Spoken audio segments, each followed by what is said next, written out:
Hey everybody, Miss Figs here. Today I'm finishing up my positive space in our black and white still life painting. So here we go.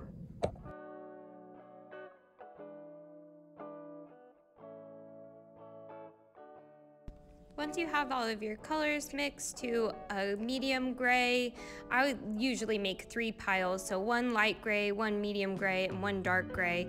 And my piles are really kind of not that organized, and that's okay. It doesn't have to be perfect. That as long as you know where things are, that's all right. And I am painting just some of the edges of the cup. I try not to waste paint, so I'm just doing some of the shadow areas, and I'm painting over some of my sketch actually, because I know that I can sketch it again, that it was there so that I could make sure that the proportions of the cup were right and I could plan ahead.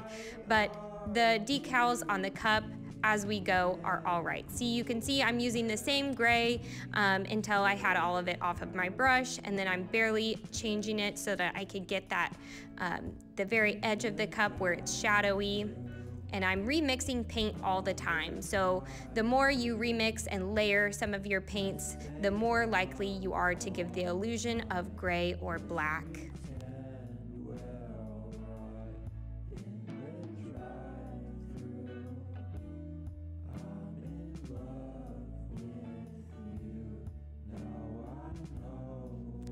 All of these areas that I'm getting close to the line on this edge of the apple, I'm making sure that I really close line that, and I can go back and forth over that line. See, look, I'm going into the background and changing just subtly the background so that it touches and that there are no white, I call them sparkly spots because they really stand out.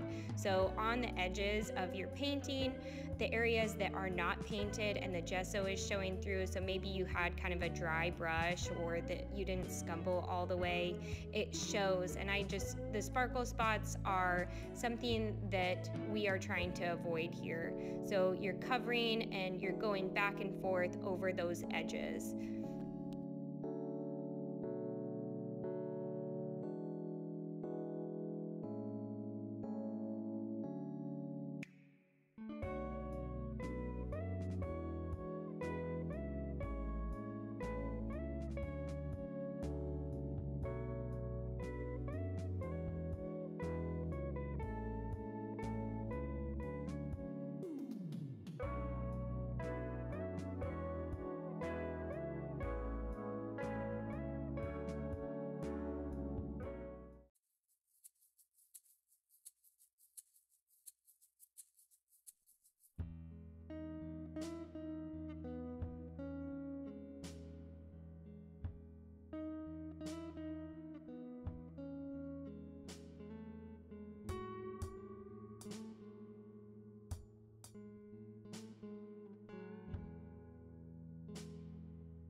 So here for my flower, no one is going to be able to say, hey, that flower's petal goes like this and it goes off to the left and it doesn't go this way, right?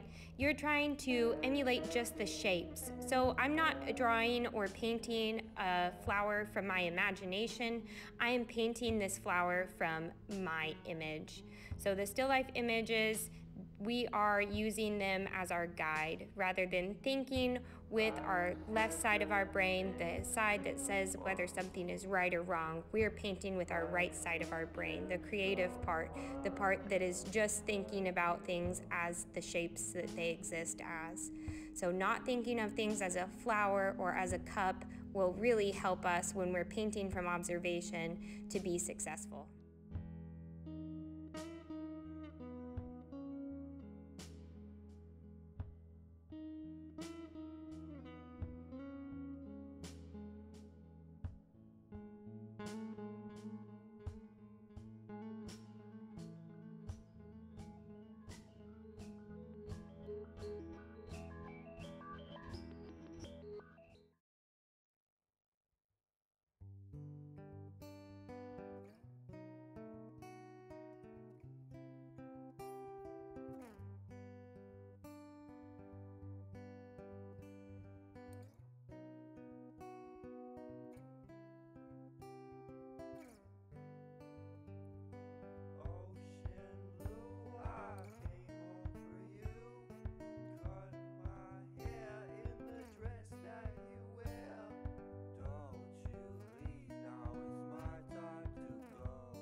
as you all know, I like to paint starting darker and then I add lighter layers as I go. So the lighter areas I'm adding here at the end. So the shiny parts on the pepper and some of the white highlights.